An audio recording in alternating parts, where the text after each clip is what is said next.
ଜାତୀୟ ରାଜପଥରେ ଘଟିଯାଇଛି ଛାତିଥରା ହୃଦୟ ବିଦାରକ ଦୁର୍ଘଟଣା।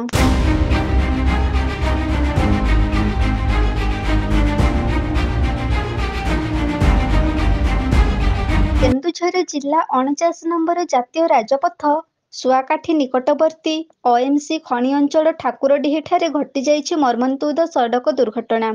ଏକା ସହିତ 8ଟି ଗାଡ଼ି ଦୁର୍ଘଟଣାର ଶିକାର ହୋଇ 2 ଜଣ ବ୍ୟକ୍ତିଙ୍କ ଘଟଣାସ୍ଥଳରେ ମୃତ୍ୟୁ ହୋଇଯାଇଛି ଏବଂ ଅନେକ ଲୋକ ଗୁରୁତର ଆହତ ହୋଇଛନ୍ତି। ସେହି 8ଟି ଗାଡ଼ି ମଧ୍ୟରେ ବାଇକ୍, ଅଟୋ, କାର୍, ଟ୍ରକ୍ ରହିଛି। ଏମିତି ଏକ ବିରଳ ଦୁର୍ଘଟଣା ଆଜି କେନ୍ଦୁଝର ଜିଲ୍ଲାରେ ଏକ ଭୟର ବାତାବରଣ ସୃଷ୍ଟି କରିଦେଇଛି।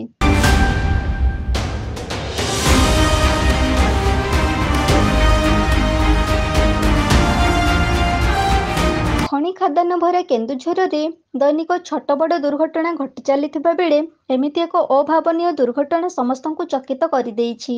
ଏକା ସହିତ 8ଟି ଗାଡ଼ି କେମିତି ଦୁର୍ଘଟଣା ହେଲା ତାହା ଏବେ ଚର୍ଚ୍ଚାର ବିଷୟ ହୋଇଯାଇଛି। ଏମିତି ଭୟଙ୍କର ଦୁର୍ଘଟଣା ଏ ଅଞ୍ଚଳରେ ଚାଞ୍ଚଲ୍ୟ ସୃଷ୍ଟି କରିଦେଉଥିବା ବେଳେ କେନ୍ଦୁଝରର ଲାଇଫଲାଇନ୍ କହୁଥିବା ଜାତୀୟ ରାଜପଥ ଆଜି ରକ୍ତରେ ରଞ୍ଜିତ ହୋଇଯାଇଛି। ରାସ୍ତାରେ ଛକି ବସିଥିବା କାଳଜମ ଆଜି ଏକା ସହିତ 8ଟି ଗାଡ଼ିକୁ ମୃତ୍ୟୁର ଶିକୁଳିରେ ବାନ୍ଧି ରଖିଦେଇଛି। ଶୋକାକୁଳ ପରିବେଶ ସୃଷ୍ଟି କରିଦେଇଛି OMC ଖଣି ଅଞ୍ଚଳର ଏ ଠାକୁରଡିହି ରାସ୍ତା ଉପରେ।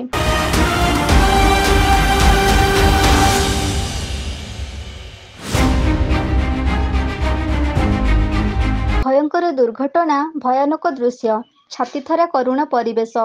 ଏଠାରେ ପାର୍କିଂ ବ୍ୟବସ୍ଥା ନଥିବାରୁ ଶହ ଶହ ଟ୍ରକ୍ ରାସ୍ତାରେ ଠିଆ ହୋଇ ରହୁଛନ୍ତି। ନିକଟରେ OMC ଖଣି ଥିବାରୁ ରାସ୍ତାରେ ଟ୍ରକ୍ ଠିଆ ହୋଇ ଜମକୁ ନିମନ୍ତ୍ରଣ କରି ଆଣୁଛନ୍ତି।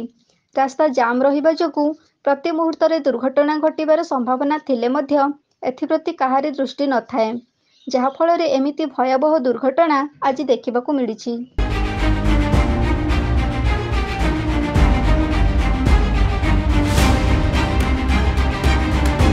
ଏହି ଠାକୁରଡିହିରେ ପାର୍କିଂ ବ୍ୟବସ୍ଥା ନ ହେବା ପର୍ଯ୍ୟନ୍ତ ଏଠାରେ ଗାଡ଼ି ରଖିବାକୁ ବିରୋଧ କରୁଛନ୍ତି ଜନସାଧାରଣ। ତୁରନ୍ତ ଏଠାରେ ପାର୍କିଂ ବ୍ୟବସ୍ଥା କରାଯାଉ ଏବଂ ପାର୍କିଂ ବ୍ୟବସ୍ଥା ନ ହେବା ପର୍ଯ୍ୟନ୍ତ ଏଠାରେ ଗୋଟିଏ ବି ଗାଡ଼ି ଛିଡ଼ା ନ ହେବା ପାଇଁ ଜନସାଧାରଣ ଦାବି କରିଛନ୍ତି।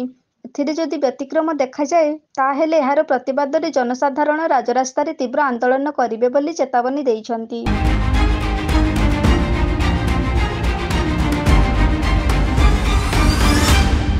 ସଦରରୁ ରମେଶ ଚନ୍ଦ୍ର ନାୟକଙ୍କ ରିପୋର୍ଟ, AB ନ୍ୟୁଜ୍।